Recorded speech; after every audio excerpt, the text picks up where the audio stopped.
Harper says Canadian diplomats are working with local officials in Nepal and in India to ensure that Canadians are safe and accounted for following the earthquake. They're also assessing whether Canada can provide disaster assistance.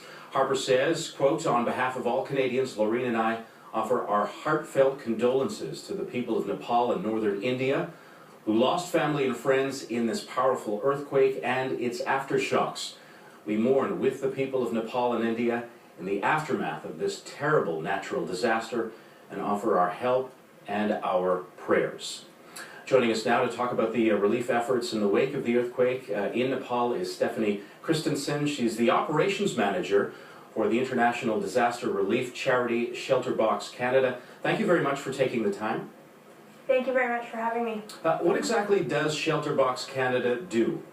So ShelterBox provides immediate relief to families in the form of high-tech tents, which provide shelter from 150-kilometer-hour winds and monsoon rains.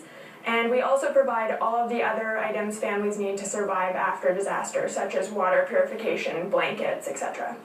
Do you have a rough idea so far how many of these boxes might be necessary?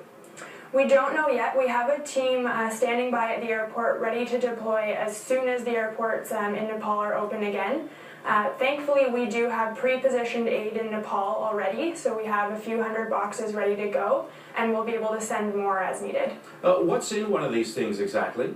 So we provide the tent. There's a cook stove which will burn absolutely anything that's flammable, pots and pans, dishes, water purification, a children's activity pack, blankets, and we can completely customize the box depending on the needs of the families receiving them. Now, what kind of needs do you expect will be necessary in Nepal? Based on what our contacts in the country are saying and our partners there, the immediate need is shelter and also water purification, so that will be our #1 priority. Now, you mentioned that you have some people there. How are they describing what they're seeing?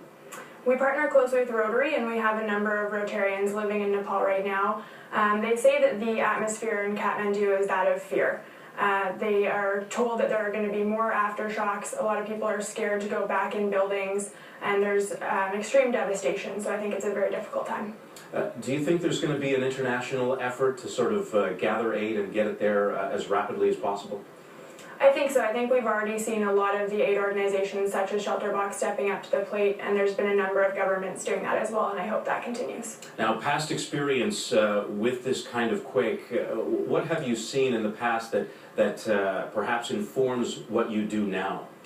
So ShelterBox actually provided 1/3 of the tents in Haiti, and unfortunately a number of people are still living in our tents there.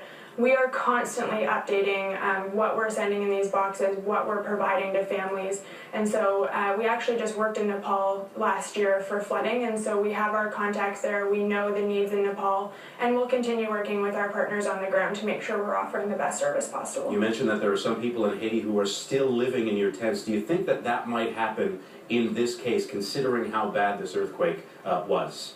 I obviously hope that's not the case. I think that one thing that Nepal has been doing since the last major earthquake that hit is working on building back better, and I'm hoping that these processes will help people get back on their feet faster. Stephanie Christensen, Operations Manager from ShelterBox Canada. Thank you very much. Thank you so much for having me. Now, Foreign Affairs